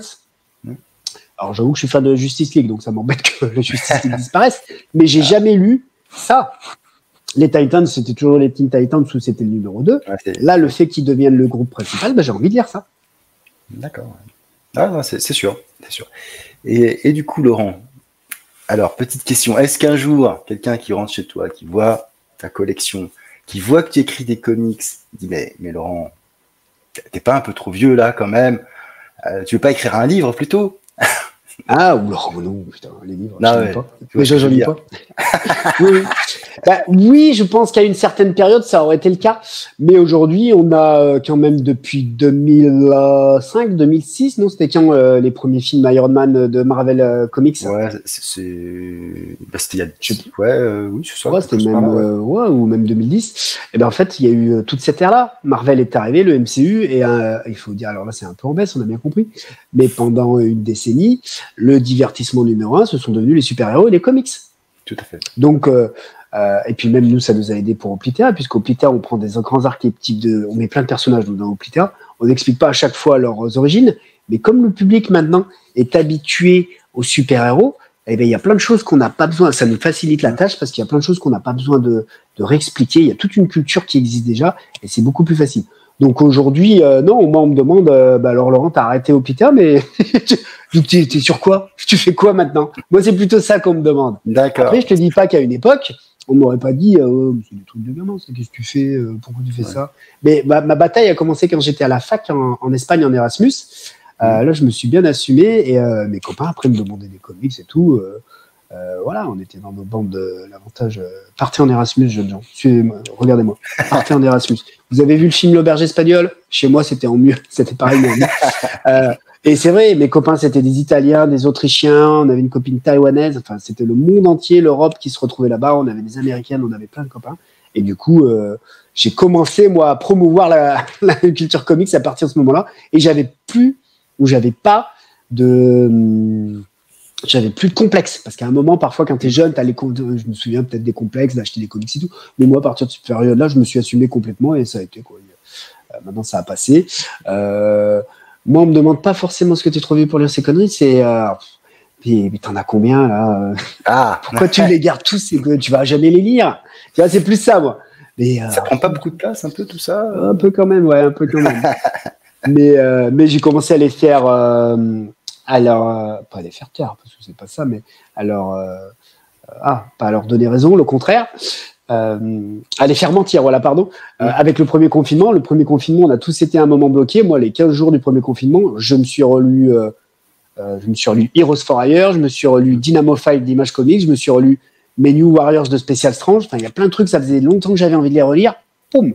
Pendant 2 semaines, j'ai tombé. Je sais plus ce que j'ai lu, j'en ai lu un paquet. Et voilà, donc du coup, non, c'est bon, tout ça, c'est mon trésor pour quand je serai à la retraite. J'espère vivre longtemps et garder ma vue intacte pour passer mes journées. Pour profiter, ouais. Carrément. Et puis tout ce qui me plaira pas, écoute, je le donnerai. Moi, j'ai envie de donner tout ça après. Ce qu'il y a, c'est que maintenant, il y a beaucoup de belles rééditions. Donc, mes vieux floppies à moi, je sais pas ce que les gens en feront. Mais j'avais pensé peut-être un jour, il faudra créer une association où tous les gens comme moi qui ont plein de bouquins qui veulent pas garder, qu'on puisse tous les réunir et qu'on fasse une méga bibliothèque avec les anciens numéros, par exemple, ce genre de choses. C'est une idée à développer dans 15 ans. C'est ça, quoi. Il y a le temps. Un peu quand même. C'est très intéressant tout ça, Laurent. Et donc, tu as pris un titre pour ce soir, pour notre émission. Oui. Un titre qui, au vu de ton parcours, n'est peut-être pas si étonnant que ça. Non. Parce que je l'ai déjà cité comme m'ayant marqué, effectivement, dans mon parcours de lecteur. Je vais montrer la petite image et hop. Il s'agit effectivement d'Invincible. Et je suis d'autant plus content d'en parler ce soir que c'est un peu la série qui monte, quoi. Donc j'ai invité Marc. Marc est avec nous ce soir. Bonjour Julien, j'espère que tu vas bien. C'est la caution. Ouais, voilà, c'est ça. Donc c'est mon petit côté geek. Tombe pas, ne te casse pas. Ah oui, par contre, ouais. Je suis pas très figurine en fait. J'en ai pas 50, donc le peu que j'ai, j'en fais attention. Il est tombé, il est en PLS, mon Marc. Donc oui, Invincible. C'était un beau coup de cœur, je l'ai déjà dit dans les années 2000. Les premiers contacts que j'ai eus avec Invincible, c'est quand j'étais dans mon Erasmus en Espagne, où j'avais découvert le magazine Wizard. Tu connaissais, tu as suivi un peu le magazine Wizard américain, Julien? Non, j'ai eu quelques albums en français, parce que c'était sorti aussi en français. Oui, du coup, j'ai jamais vraiment suivi. Moi, le premier véritable magazine sur les comics que j'ai acheté, c'est Comics Box. Ouais, c'est normal. Et c'est obligatoire de lire Comics Box. C'était obligatoire. Qu'est-ce que c'était une belle période, ça aussi. Mais tu vois, j'ai jamais voulu pas de prendre en VO. En VO. C'était avant moi que j'arrive en Espagne, donc c'était pendant mes études, quand j'étais étudiant, il y a eu aussi ce renouveau en France. On a réussi à avoir enfin du DC Comics comme il faut. On a eu Comic Box qui est arrivé, donc on avait un magazine sur l'actu comics, un magazine français qui était là régulièrement et qui était vachement sympa. Ça permettait d'avoir un peu le spectre et suivre l'actu des comics en général. Et donc moi en Espagne, j'ai découvert l'équivalent, en fait, qui était certainement là avant, Wizard Magazine, où là il y avait toute l'actu de tous les comics, des petits articles, les guides de lecture, les listes de publication et les courriers des lecteurs. Wizard faisait plein de collaborations avec les artistes, avec des versions des couvertures alternatives, parfois des petits fascicules bonus qui étaient en plus de ce qu'on avait, ou des sketchbooks, des choses comme ça. Enfin, c'était super bien, mais forcément, Internet a tué Wizard Comics. Ouais. Et donc, il faisait déjà la promo de Robert Kirkman et d'Invincible. Donc, je l'avais vu passer, mais je l'avais jamais lu. Et je pense que j'ai pu découvrir Invincible, notamment grâce à une revue française qui avait été éditée à l'époque par Image. Donc, ça s'appelait Le meilleur d'Image Comics Invincible, avec Firebrother. J'adore Firebrother. Et Venture, un autre héros, puisque c'était une ère où Image Comics, après avoir lancé ses super-héros historiques et originels et originaux, qui étaient les Wildcats, les Young Guns, non, c'est pas ça, si, les Young Blood, pardon. Merci. Et les Cyberforce. Allez, en 2000 quelque chose, relance une ère super-héroïque, notamment avec Invincible, mais avec aussi le Firebrother, qui est excellent, de Phil Lester, Andy Kuhn. Ça, je vous le conseille. Les dessins sont un petit peu atypiques, mais ça fonctionne super bien. C'est une de mes séries préférées. Là, c'est un des petits bijoux, je trouve, Firebrother, puisqu'aujourd'hui, c'est complètement oublié et que les créateurs ont un peu lâché le morceau, mais à l'époque c'était vachement sympa. Et donc du coup dans cette série, dans ce magazine qui était édité en VF, on avait droit à Invincible. D'accord. Invincible. Premier pas dans Invincible avec. Exactement. Avec le style très ligne claire finalement. Regardez-moi ça. On dirait presque du franco-belge. Ouais, alors ça c'est pas Ryan Otley, c'est Corey Walker. C'est ça? Oui. Et après, ça devient encore meilleur avec Ryan Otley. Je suis fan de Ryan Otley plus que de Corey Walker. Mais la transition s'est plutôt bien passée entre les deux, finalement. À un moment, je me demandais même, j'avais peut-être pas vu tout de suite qu'il y avait un changement de dessinateur. Et puis après, bon, c'est plus marqué. Mais donc, du coup, j'avais pu commencer à découvrir cette série qui était fraîche, qui était sympa, qui visuellement était très mainstream. Voilà, vous le voyez, hein, les visuels sont plutôt vraiment intéressant, c'est coloré, c'est mainstream. Ça nous raconte l'histoire d'une sorte de pseudo-Superman ado, une sorte de pseudo-Superboy qui est super-héros sur notre planète. Il y a d'autres super-héros, il y a d'autres équipes de super-héros adolescents, il y a une sorte de Justice League sur sa planète. Et son père, Mark, puisqu'il s'appelle Mark, est un peu le Superman de cet univers. Donc c'était super sympa, c'était frais et tout. Mais rapidement, au bout du premier TPB ou du deuxième TPB. Ah bah oui, je crois que c'est l'épisode 8 où voilà, il y a le twist. Exactement. Donc on va pas le révéler parce que Invincible est encore une série qui est en train d'être découverte 20 ans après, grâce à la série animée Amazon. Mais il y a un twist qui redistribue les cartes, oui, on est d'accord. Exactement. Et finalement, on se dit oula, qu'est-ce que c'est que cette histoire? Et donc, comment Marc va s'en tirer? Parce qu'effectivement, après ce 8e épisode, vous vous dites mais c'est pas possible. La série va s'arrêter ou quoi? Ou bon. Ouais, c'est ça. Un épisode en plus qui marquait de par sa violence aussi. On avait eu des spawns, etc. À l'époque, mais là, franchement, c'est pas pour les enfants pour le coup. C'est vraiment. Oui, exactement. On va plus loin, quoi. Je pense qu'on n'avait jamais vu ça avant, en fait. Et puis là où c'est ce que tu disais, c'est vrai que moi, j'ai pas suivi Spawn parce que ça faisait trop crasseux, trop malsain pour moi. Il y a des ambiances des fois quand c'est trop trash, trop malsain, moi ça ne m'approche pas. Ainsi, vous arrivez, c'est tout coloré et tout, puis d'un coup. Pam! Ah oui, d'accord. Le corps, le point, ok. Clac! Ah bah non, coupé en deux. Ah, les boyaux. Ah bah écoute. Donc on peut apprendre aussi l'anatomie, c'est ça qui est bien. Vous allez apprendre l'anatomie humaine et surhumaine en lisant Invincible. Jeunes gens, futurs médecins, futurs agrégés de médecine, lisez Invincible, ça va vous aider. Donc oui, il y avait un côté gore et qui après a été assumé puisqu'on s'est rendu compte que Ryan Otley, qui est le deuxième dessinateur et qui pour moi est le dessinateur star. J'ai même pas sorti un comics de Ryan Otley, j'en ai sorti d'autres pour le côté un peu collector, puisque je pense que j'ai des numéros que vous avez pas et que vous trouverez pas. Ryan Otley est un fan du gore, est un fan de l'horreur, et en plus il a un super dessin. Il fait du vrai super héros, il fait du vrai bon balèze. Mais en plus, il aime bien rajouter des cervelles, des boyaux, voilà. Et donc du coup, avec tout ça. Moi, ce qui m'a beaucoup plu, c'est aussi qu'on avait toujours peur pour nos héros. Il y a des épisodes... là, quand on voit ce qui se passe, justement, on se dit que tout est possible. Exactement. Il n'y a plus de limite, en fait. Tout à fait. Et c'est ce qu'on a voulu mettre, nous, dans Oplitea. lisez Hoplita, rapidement, vous comprendrez que il y a des persos iconiques, il y a des persos auxquels on s'attache, et ben, s'ils doivent y passer, ils vont y passer. D'accord? Et ça fait partie du jeu. C'est aussi pour ça qu'il y a beaucoup de personnages dans Hoplita, parce qu'il y a beaucoup de killers, donc il faut renouveler le cheptel. Hein. Voilà, et c'est vrai que c'était important, intéressant.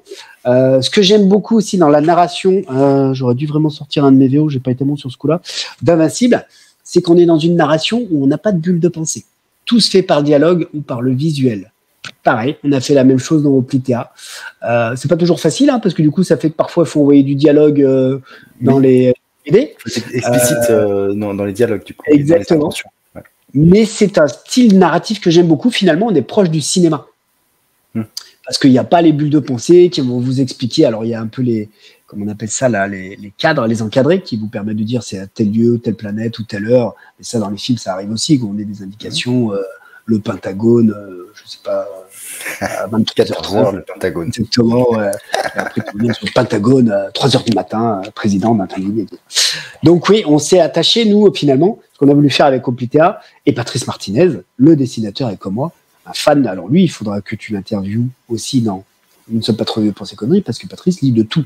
Moi, je suis un monomaniaque du super-héros, mais Patrice a deux qualités. Il peut pas s'arrêter, s'empêcher de dessiner. Donc même quand on décide que finalement Hoplita c'est fini, il va quand même faire du Hoplita. Donc je t'aime, Patrice Martinez.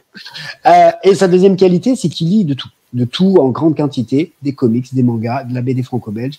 Il arrive à vraiment lire beaucoup de choses. Il a dû lire des One Piece, il lit les My Hero Academia, Ouais. Pardon, et One Punch Man, tout ça. Moi, j'ai pas le temps de lire tout ça. Et Patrice arrive à suivre ce rythme. Et donc lui, ça serait intéressant que tu puisses le rencontrer également. Je te mettrai en lien sur l'IRI. Je sais plus pourquoi je disais ça. Oui, parce que c'était l'école Kirkman. Nous, quand on a voulu faire Hoplita, notre principale influence, c'était du Robert Kirkman. Vraiment, faire la narration à la Robert Kirkman, à la Invincible. C'est comme ça qu'on a voulu faire notre BD. C'est aussi ce qui a fait qu'on a eu un petit succès d'estime, où on s'est fait connaître, parce qu'effectivement, dans nos albums, vous verrez que voilà. On craint pour ces héros à juste titre. Voilà, ça peut basculer rapidement d'un côté comme de l'autre. Ah ouais, non, c'est vrai que c'est un titre intéressant. Alors moi, j'ai pas tout lu. J'ai eu un peu de mal à vraiment adhérer à ce titre au début. J'avais lu les 4 premiers tomes quand c'est édition Delcourt, du coup, et après je les ai relus, mais vraiment 10 ans après, pour me dire quand c'est ressorti en fait. Tout le monde en parlait. Te dire est-ce que c'est à la fois ça ou pas? C'est ça. Je veux dire, moi quand je les avais lus, j'avais trouvé ça pas mal, mais je me suis pas dit c'est la série d'année. Et je me suis dit alors est-ce que, parce que en fait les goûts changent, et quand on relit des titres, des fois la perception qu'on a pu ressentir à un moment donné change aussi. Donc je me suis dit je vais les relire.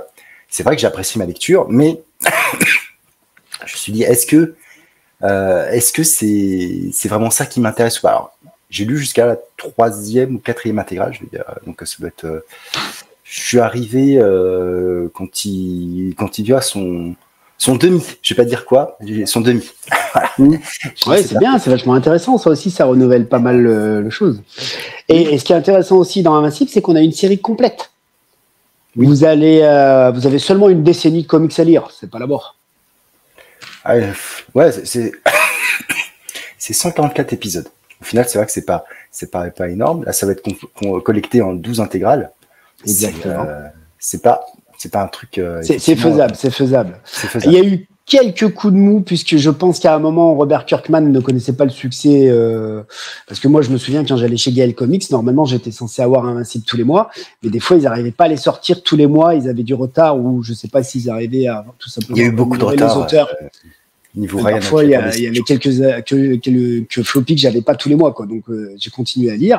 Heureusement, il a connu le succès avec Walking Dead, et du coup il a pu injecter de l'argent et ils ont pu aller au bout de leur série. Ce qui est top, c'est qu'il y a une vraie fin à Invincible. C'est quasiment la même histoire qui s'est passée en France avec Delcourt, parce que Delcourt, quand c'est sorti, ils l'ont vraiment porté à bout de bras, ce titre. Oui. Si on a pu l'avoir en entier, c'est bien grâce à Delcourt, parce qu'au début c'était compliqué. Oui, et puis la série Amazon a bien fait les choses, parce qu'elle arrive. Et voilà, et c'est la révélation. Là, j'ai vu il y a, à la il y a fois 10 jours. la série plus l'intégrale, du coup, on est aussi, quoi, mine de rien, moi quand j'ai lu Invincible, c'était il y a plus de 10 ans, du coup, on était aussi dans une consommation, si je peux utiliser le terme, des comics très différentes d'aujourd'hui. Aujourd'hui, on est à la fois dans de l'objet, du culte, et plein de choses. Tu vois, il y a plein de choses qui se mêlent maintenant aux comics. D'accord. C'est mon point de vue. Hein. Avant, tu pouvais, t'avais ton kiosque qui n'était pas forcément très beau, t'avais un vieux macaron de pub, etc. Mais ça t'allait. Aujourd'hui, si t'as, voilà. J'aime bien, mais c'était pas de la grande, voilà. La couverture, c'est un fond rouge derrière. Hein. C'est ça. Aujourd'hui, tu veux quand même un bel objet en plus d'une belle lecture. Et, ouais, c'est vrai. Mais bon, après, c'est au détriment des fois des œuvres. Ainsi, à mon sens, c'est vrai que l'intégrale est très quali, hein, elle est très qualitative, elle est très belle. Mais c'est avant tout l'histoire qui est quand même vraiment pas mal. Moi, comme je disais, je me suis un peu arrêté. Je me suis arrêté avant la grosse, voilà. Mais j'avoue que moi, le côté un peu gore, tu vois, c'est un truc qui me. Enfin, autant dans Spawn, je me dis, c'est gore parce que c'est glauque. Autant là, le côté coloré et boyau, des fois. Moi, j'aime bien au contraire. Moi, j'aime bien. Moi, j'aime bien. J'aime bien. Mais ce qu'il y a, enfin, d'ailleurs, dans Invincible, il y a eu parfois des coups de mou. Je te disais, ils avaient du mal un peu à, je pense, peut-être à finir les fins de mois, trop à payer tout le monde, etc. Je pense qu'à un moment, je sais plus, à la moitié de la série, quand il y avait l'épisode avec le méchant dinosaure, Kirkman avait peut-être du mal à être vraiment disponible pour écrire tous les épisodes parce qu'il devait y avoir le succès de Walking Dead. Mais sur la fin aussi, c'est parti. Waouh, c'était génial. Puisque finalement, ce qu'il faut retenir aussi, c'est que c'est un petit peu une réinterprétation de Superman. Au lieu d'avoir des Kryptoniens, on a des Viltrumites, pardon, qui sont un peu comme des Super Saiyans aussi, qui sont la pire race de surhumains de la galaxie, quoi. C'est ça. En plus, les Viltrumites qui quand même, moi, le principe, plus tu vieillis, moins tu vieillis. Ouais, ils ont un truc un peu comme ça. Donc, je sais plus. Ouais. Ils vivent extrêmement longtemps. Du coup, c'est vrai que ça rend ça très intéressant, quoi.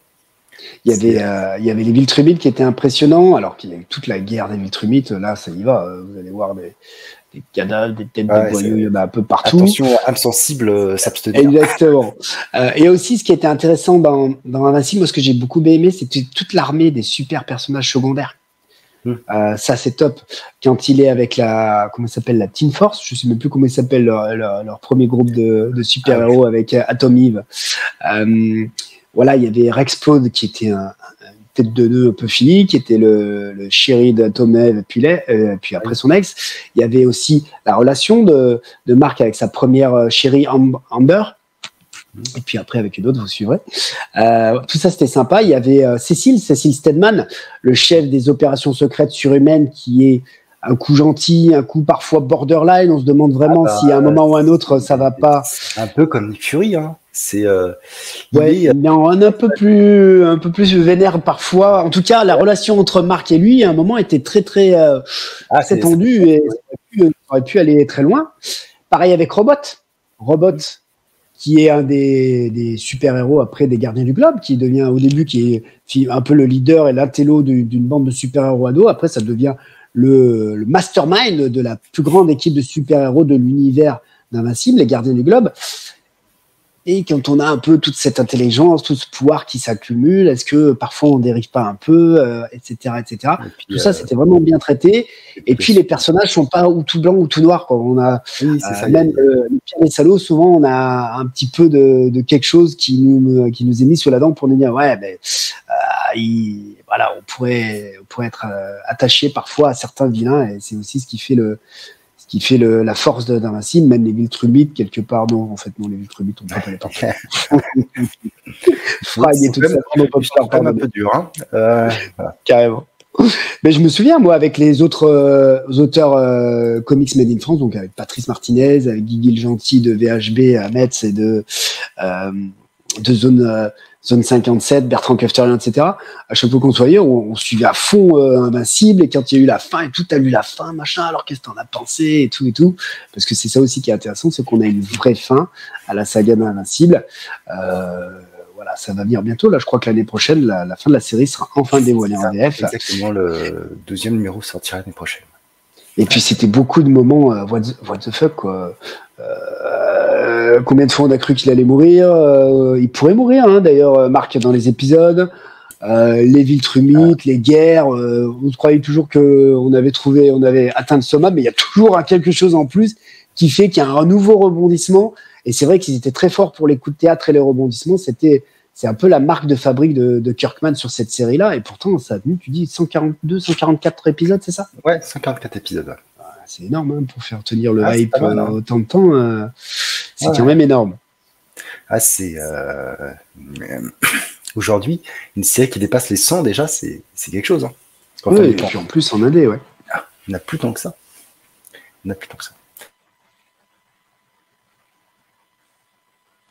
Bon, moi, Matou ne s'arrête pas, mais oui, notre Julien est malade. Je vous explique, cher public. Ça va être beaucoup de montage. Je vais vous présenter du coup mon titre. Alors tu vas voir, je ne sais pas si tu l'as lu, Laurent. C'est la petite surprise. Moi, je vais vous parler de Murder Falcon de Daniel Warren Johnson. Ah non, c'est quoi ça? C'est une série, un récit complet en 8 parties qui a été publié fin 2018 aux États-Unis et qui est sorti en France chez Delcourt. Alors, Murder Falcon, qu'est-ce que c'est? Alors, c'est là où on va voir le parallèle entre les deux œuvres. C'est que tout commence, je crois que c'est la 2e planche ou la 1re planche, donc, dans un monde somme toute moderne, en tout cas assez classique, qui est proche d'une autre. Sauf qu'en fait, il y a des monstres qui apparaissent, un peu des kaijus, c'est un peu à la mode en ce moment. Ouais, c'est ça, ouais, tout à fait, t'as raison. Et donc, on voit ce personnage de Jake, là, qu'on voit, ce blond avec une guitare.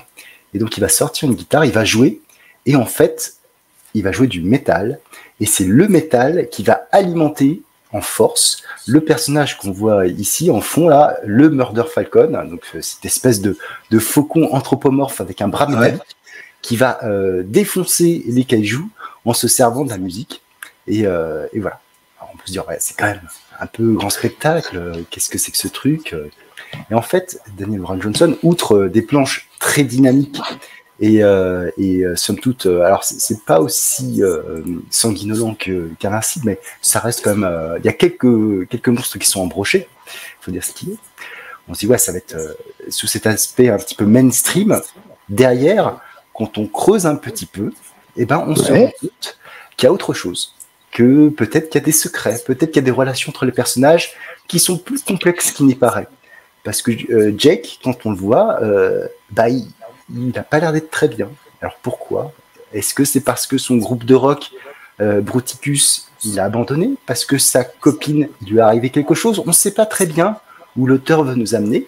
Et à un moment donné, tout va s'éclairer, on va se dire, ah oui, en fait, c'est pas juste du fun, il y a d'autres choses derrière. Et l'auteur va nous amener au fur et à mesure, alors c'est peut-être un poil long, en 8 épisodes, peut-être que ça aurait pu être un tout petit peu plus condensé. Mais au cours de ces 8 épisodes, il va nous amener à une situation, dire voilà ce qui s'est passé pour ces personnages, sans en révéler, voilà ce qu'ils vont faire, et sous la gaudriole et combat de kaiju à l'aide de métal, etc., il y a peut-être un vrai message méta derrière à prendre. C'est ça qui m'a intéressé, parce que moi, Daniel Warren Johnson, on le connaît surtout pour son style très très marquant, très très dynamique dans l'action, etc. Mais en fait, il peut raconter des choses, et surtout des choses qui vont nous toucher, quel que soit notre niveau. Et moi, j'ai ressenti beaucoup d'émotions à la lecture de ce titre, alors que moi, le métal, j'y connais rien. Toutes les refs avec les guitaristes, etc. Mais je suis passé complètement à côté. Mais néanmoins, quand on suit les personnages, on ressent des choses, et ça, je trouve ça toujours très très fort quand un auteur réussit, soit par le dialogue, soit par le dessin, à nous faire ressentir des émotions. Franchement, j'ai vraiment apprécié ma lecture. Alors, et c'est en combien d'albums par contre? C'est un album. C'est un seul album, hein, ça c'est pas mal parce que c'est une histoire complète. J'ai vu passer les visuels, j'ai dû en entendre parler, mais comme il n'y a pas de super-héros, moi j'ai pas lu, mon Julien, tu comprends? Et oui. D'ailleurs, c'est pas du comics s'il n'y a pas de super-héros. Faut pas que tu appelles ça du comic book. Hein. C'est vrai, il n'y a pas de super-héros. Mais, quoique, un gars quand même faucon qui se nourrit de métal, je sais pas si on peut pas dire que c'est un super-héros. On n'est pas loin. Tu lui mets une cape et ça passe. Il a un bandana. Oui, ça peut aller. Donc voilà, donc c'est même ma petite lecture, effectivement, qui se rapproche un peu de la tienne, où des fois, sous des abords très mainstream, beaucoup d'action, et ben, en fait, quand on creuse un petit peu derrière, il y a plein de thèmes, plein de sous-thèmes qui s'adressent pas forcément qu'aux enfants, pas forcément aux gens qui disent je débranche mon cerveau et je prends du fun. Il y a autre chose derrière, et ça, c'est tout le sel des comics, tout le sel de la bande dessinée, de montrer des choses qui sont derrière et de réfléchir. Je sais pas ce que tu en penses, mais c'est vrai que quand t'as une histoire qui tu parlais tout à l'heure de couches pour ajouter des couches sur l'origine des personnages, mais quand tu voilà que tu as passé la première couche de l'action, qu'après tu rentres en profondeur dans la caractérisation, dans les ressentis, etc., ça devient, à mon sens, d'autant plus passionnant. Complètement. D'ailleurs, les comics qui t'ont apporté de l'émotion, tu te souviens, qui t'ont tiré de larmichette? Là, il y en a pas tant que ça, justement. Tu Moi vois non plus, mais du coup, je m'en souviens. Tu saurais m'en dire 2-3, non? Ceux qui te marquent là tout de suite? Moi, celui qui me marque le plus, c'est l'histoire de Spider-Man qui s'appelle The Kids Who Collect Spider-Man. C'est une toute petite histoire, elle fait genre 10 pages. Et en fait, t'as Spider-Man qui rend visite à son plus grand fan. Il a fait, en fait, il y a eu un article sur lui. Ouais.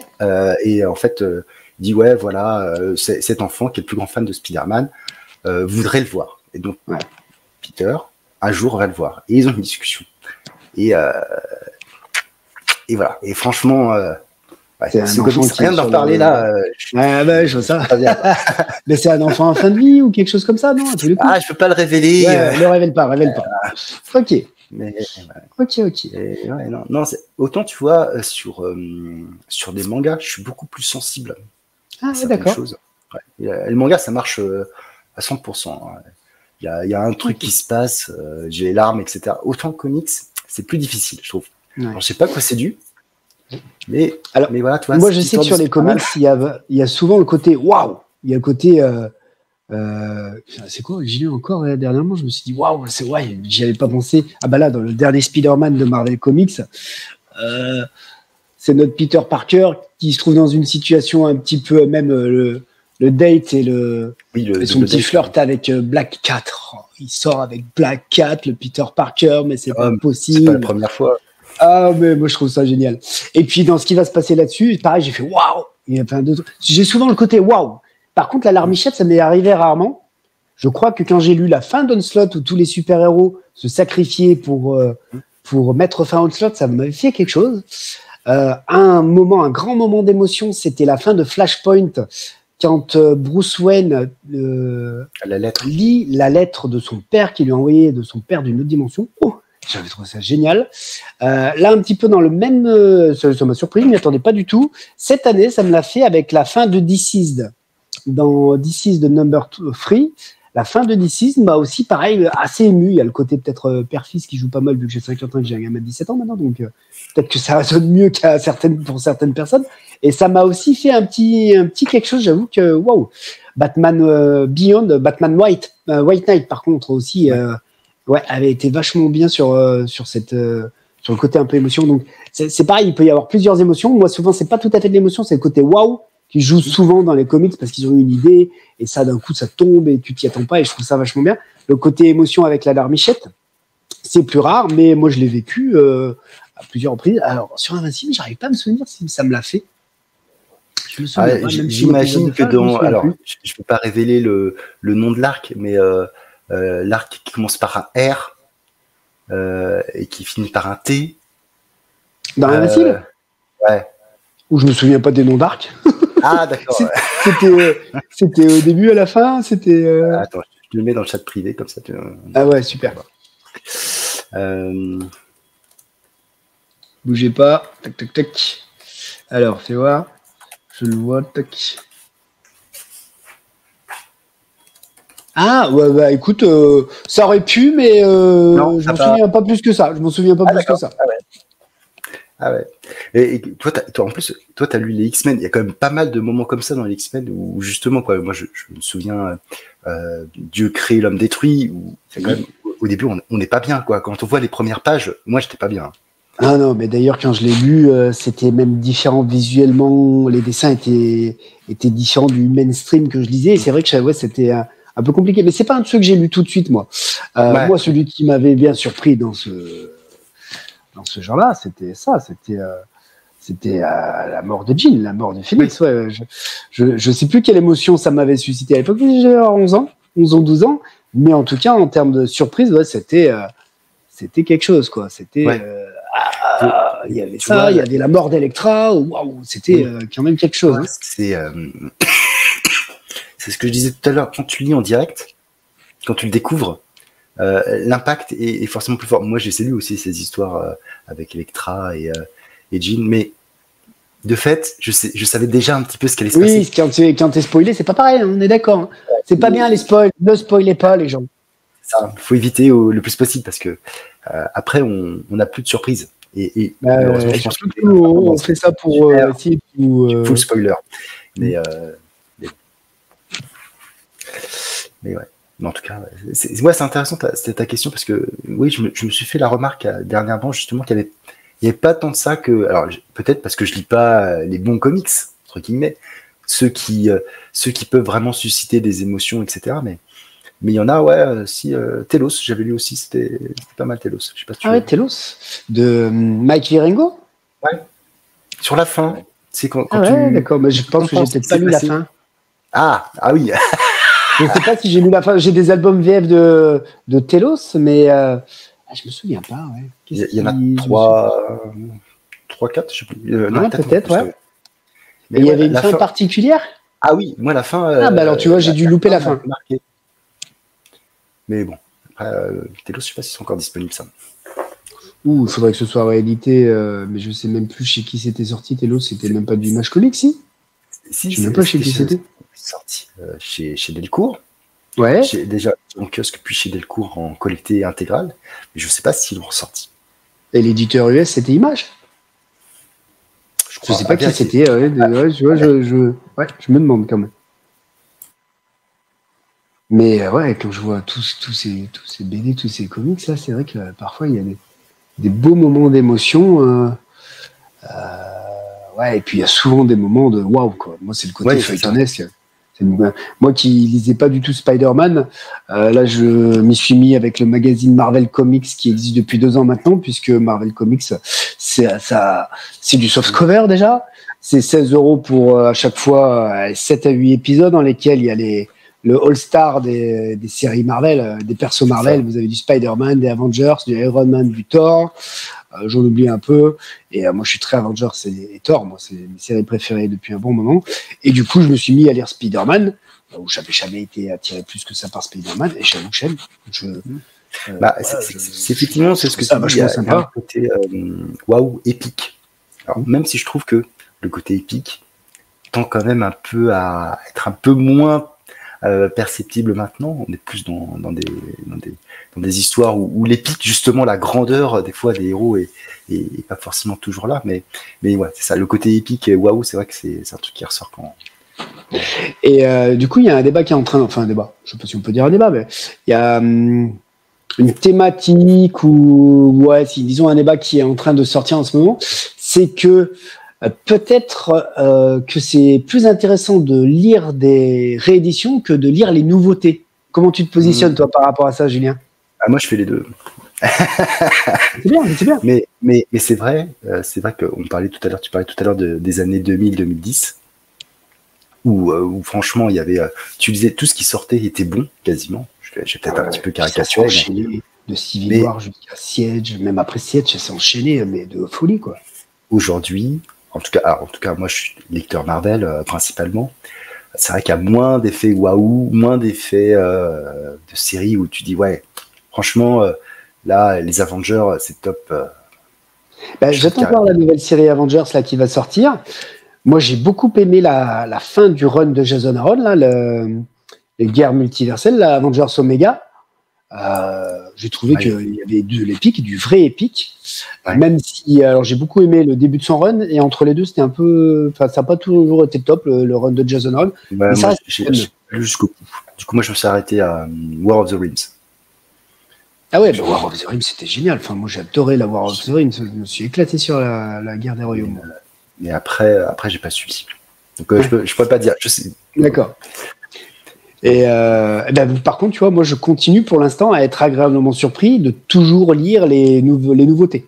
Alors, il y a des fois des choses qui sont moins bonnes que d'autres. J'avais pas été très fan de Empire, mais j'ai beaucoup aimé Heroes Reborn. J'ai pas mal aimé. Ça s'appelait État de siège. Comment ça s'appelait New York et le Cade qui. Devil's Reign. Devil's Reign, voilà. J'ai trouvé ça vachement chouette. Avengers Eternal, X-Men, c'était pas mal. La fin est un petit peu compliquée à comprendre, mais l'événement en soi était vachement intéressant. J'ai beaucoup aimé les Éternels, leur reprise là qui avait été faite. Je sais pas si tu l'as lu, t'as lu ces épisodes. J'ai lu le premier album, j'ai pas lu le deuxième avec Ezra Beach. Ouais, c'est ça. Et moi, j'ai pas lu la suite, mais on me l'a raconté et c'était une très bonne idée. Le premier est très très bien. En tout cas, le premier avec la révélation finale, il est génial. J'adore aussi. Ouais, et puis même l'auteur, il remet tout tout en perspective par rapport aux Éternels, d'où ils viennent, les familles, les factions. Pourquoi Thanos éternel, pas éternel, tout ça, c'était hyper clair. Exactement. Rien que pour ça, ça me stale. Et puis, c'est là aussi où je me dis qu'il y a de l'espoir dans la nouveauté, entre guillemets. Les Eternals, par exemple. Moi, je lis du Marvel depuis un petit moment, là. Mais les Eternals, je les ai jamais vraiment lus. Je les ai vus apparaître dans quelques crossovers, encore vraiment tout juste. Dans Jason Aaron, tout début, d'ailleurs, je croyais qu'ils étaient tous morts. Ils s'étaient tous fait tuer par les Célestes quand les Célestes sont arrivés. Oui. Puis, finalement, ils sont encore là, donc on comprend pas bien pourquoi. Et c'est là où ils ont été bons avec les Ezra Beach et tout, c'est qu'ils expliquent finalement que les Eternals sont pas vraiment immortels, c'est qu'ils ressuscitent, mais qu'il y a un prix derrière ces résurrections à chaque fois. Et ça, c'est super bien. Et donc, tu vois, les Eternals qu'on connaît pas si bien que ça, bah, c'est pareil, c'est un nouvel, enfin, c'est pas un nouvel univers, là, une bêtise, excusez-moi. C'est des personnages qui ont peu été exploités et que j'aimerais bien, moi, revoir et que je revois plus souvent, surtout qu'à la fin de AXE, Avengers Eternals, Judgment Day, il se passe des choses vachement intéressantes, il y a des personnages qui évoluent. C'est ça que je trouve intéressant, c'est qu'aujourd'hui, Marvel ose plus faire évoluer ses personnages. Pendant des décennies, Peter Parker, c'était l'abdo, machin, bidule. Bah, ça y est, enfin, il est adulte, ça y est, il s'assume. Un coup, il est avec une haine, un coup, machin. Et puis, certains persos évoluent. Les Gardiens de la Galaxie, c'était une très bonne idée de refaire une nouvelle équipe de second couteau. Et les auteurs ont pu s'éclater avec. Il y a plein de persos comme ça qui sont revenus et qui deviennent intéressants, finalement, là où ils avaient peu d'intérêt, où ils avaient peu de charisme. Et il suffit qu'un créateur, on lui laisse un petit peu de liberté pour qu'il en fasse quelque chose de vachement intéressant. Les résurrections, moi, je n'ai toujours pas été très fan des résurrections. Ah, tel personnage, on le fait revenir pour vendre des trucs, mais allez, Bucky, Winter Soldier, c'est une des meilleures résurrections de l'histoire des comics. Ça aurait été bien dommage, finalement, de ne pas le ramener, tu vois. Même les Jason Todd qui est revenu en Red Out, c'était une bonne idée aussi. Enfin, donc, moi, je suis optimiste. En tout cas, je veux être optimiste et je veux encore croire qu'il peut y avoir de belles et de bonnes surprises encore à lire les comics. Les X-Men, on parle toujours de réinventer une série. Les X-Men, pour le coup, c'était une vraie réinvention, avec pourtant les personnages qu'on aime beaucoup, qu'on aime toujours, mais on est enfin passé à autre chose, quoi. Oxbox, c'était assez clivant quand même pour les lecteurs de. Oui, de après, on n'aime pas. Moi, j'ai pas suivi parce qu'il y a beaucoup de séries. C'est un univers en soi, c'est quasiment une maison d'édition en soi, les X-Men aujourd'hui. Enfin, aujourd'hui, ça a toujours été le cas. Mais j'ai trouvé ça super intéressant. Mais comme je ne peux pas tout statut. Ouais, c'est ça. Non, les X-Men, moi, j'ai laissé tomber. Tu vois, autant j'ai suivi Oxbox, je me suis dit, je vais suivre un petit peu. Mais quand tu as 15 séries, je me dis, mais c'est pas possible, quoi. J'ai suivi Tennis World parce que c'était dessiné par Pepe Larraz et qu'il y avait une histoire de tournoi un petit peu. Mais après, je ne suis pas retourné, quoi. C'est compliqué. C'est très compliqué. Après, je pense que il y a une certaine, comment dire, par rapport à la question que tu posais, est-ce que nouveauté, ancien, etc. Oui. Je pense aussi qu'aujourd'hui, mine de rien, beaucoup de personnes redécouvrent l'ancien, parce que les anciens lecteurs, ceux qui ont lu Strange, etc. dans les années 80, ils connaissent déjà tout ça. Et soit ils ont envie d'avoir des éditions un peu plus prestigieuses, soit de relire ce qui leur a fait plaisir. Mais moi, toi, j'ai pas lu l'histoire des années 80. Et quand je les lis, je trouve ça assez intéressant. Je recontextualise, je vois ce qui s'est passé, et du coup, ça nourrit aussi mes lectures présentes en disant voilà, il y a une continuité, il y a des choses. Après, on peut apprécier ou pas. Moi, j'ai ce double regard de lecteur en disant voilà, il y a ça qui s'est passé d'un côté, il y a ça que je lis.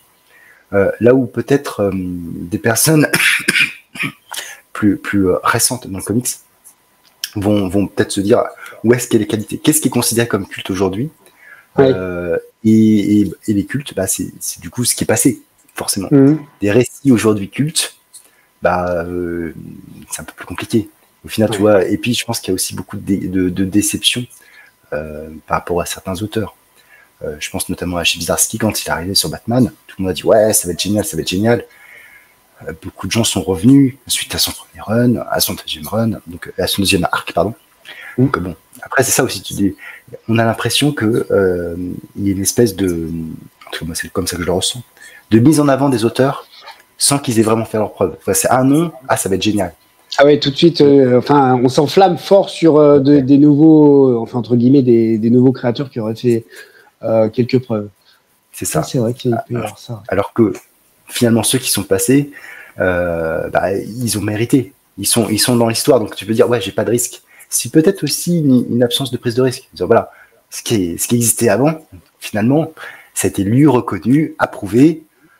Si j'aime pas, c'est peut-être que ça me correspond pas, mais si j'aime, c'est normal, tu vois. Peut-être, je sais pas. À réfléchir. Vous avez 4 heures. Moi, tu vois, par exemple, les Avengers, j'ai commencé les Avengers avec juste avant la séparation, là. Et toute cette période-là, j'ai beaucoup aimé. En fait, je dis une bêtise, j'avais lu aussi les Iron Man les Avengers de Kurt Busiek et Perez. Je le lisais pas, mais plus par habitude. Et j'ai trouvé vraiment intéressant à partir de la séparation, finalement. Mais j'ai pas envie de retourner lire les séries des années 70-80 qui sont apparemment cultes. Ils ont fait des épiques collections sur des sagas cosmiques des Avengers. Et j'arrive pas à m'y intéresser, j'arrive pas à me mettre dedans.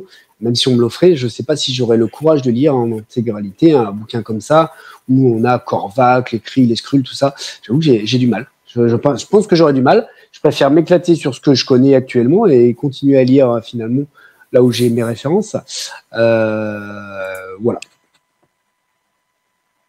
Après, de toute façon, c'est aussi ça la beauté du comics, c'est qu'au finalement, on n'est pas obligé de choisir. On peut lire du vieux, du récent. Aujourd'hui, on a quand même la chance d'avoir beaucoup de choix. Si, on a une belle offre. Moi, quand j'étais gosse, c'était que du Marvel. Le DC Comics, on le voyait pas vraiment.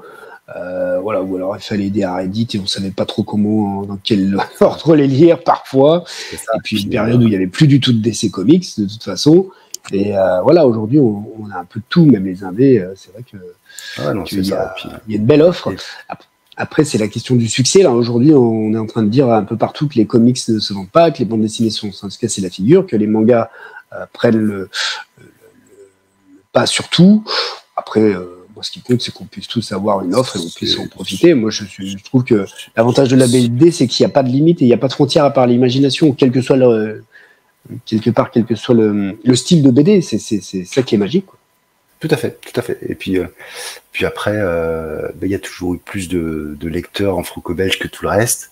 C'est un fait. Voilà. Quand ça va être 2 millions d'albums qui sont vendus. Ouais, mais parce qu'il y a l'effet génération. Il y a des générations maintenant. Aujourd'hui, c'est culturel. Je veux dire, nos grands-parents ont connu Astérix, Obélix, Lucky Luke. Voilà, on les connaît tous un peu. Et ça, je trouve ça chouette.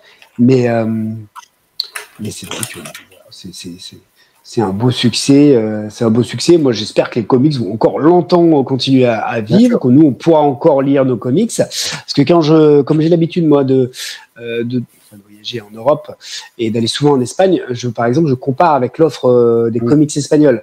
Et en Espagne, ils ont encore plus de choses que nous. Ils ont des copies, ils ont des albums durs, ils ont des albums souples. Il y a plein de choses, encore plus que chez nous en Espagne. Oui, ça j'avais vu effectivement des vidéos, des photos sur l'Espagne.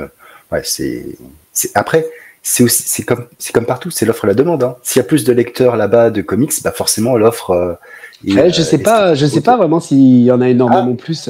Mais c'est vrai que dans des petites villes moyennes, tu vas trouver un comic shop. Là aujourd'hui, sur l'île, on a la chance d'avoir Astro City, mais l'île c'est quand même une belle petite ville, hein, on peut dire ça comme ça. Bah oui. Mais quand je vais à Romans-sur-Isère, côté de chez moi ou à Valence, il n'y a pas de comic shop. Alors qu'en Espagne, l'équivalent d'un Valence, même d'un roman, je trouve un magasin geeks qui fait des comics VO, des comics machin, et qui, la plupart du temps, il n'y a qu'à Minorque. J'adore Minorque, mais je ne m'installerai jamais à Minorque. Il n'y a pas de comics à Minorque. Ah, après, c'est aussi le. Avant, il y avait des kiosques partout. C'est aussi la chute du kiosque. Moi, en Espagne, j'ai acheté la bombe de comics en kiosque. Parce qu'il y avait des kiosques, le kiosque qu'on trouvait en rue comme en région parisienne. Là, il y en avait beaucoup et je pouvais trouver mes comics en plus du comic shop qui était super important et intéressant. Okay. Laurent, je pense qu'on a bien fait le tour de tout ça. Oui, on a bien pris le temps. Je te propose de clôturer cette émission. Super. Je te remercie encore une fois d'avoir participé, de nous avoir montré ton parcours, tes influences et ce comics qui t'a marqué. Ouais, merci à toi. Je mettrai tous les liens, en tout cas la plupart des liens, en tout cas ceux que tu m'enverras, en dessous. Comme ça, chacun pourra piocher pour voir un petit peu ce que tu proposes, tes différentes pages, etc. Parce que c'est aussi ça, hein, c'est le partage. On n'est pas, on ne connaît pas tout, donc autant faire découvrir à ceux qui ne te connaîtraient pas tout ton univers. Merci. Et merci à ceux qui nous écoutaient. N'oubliez pas, de liker si vous aimez, de commenter, de regarder la page web de Laurent, son site, son blog et sa chaîne YouTube où tous les mercredis, il nous parle de comics made in France. Si vous voulez en savoir plus sur ce comics made in France, voilà, si ça vous intéresse, n'hésitez pas à aller regarder ces lives du mercredi. Et sur ce, je vous dis ciao, ciao. Salut Julien, un de ces jours. Ciao Laurent. Nous ne sommes pas trop vieux pour ces conneries.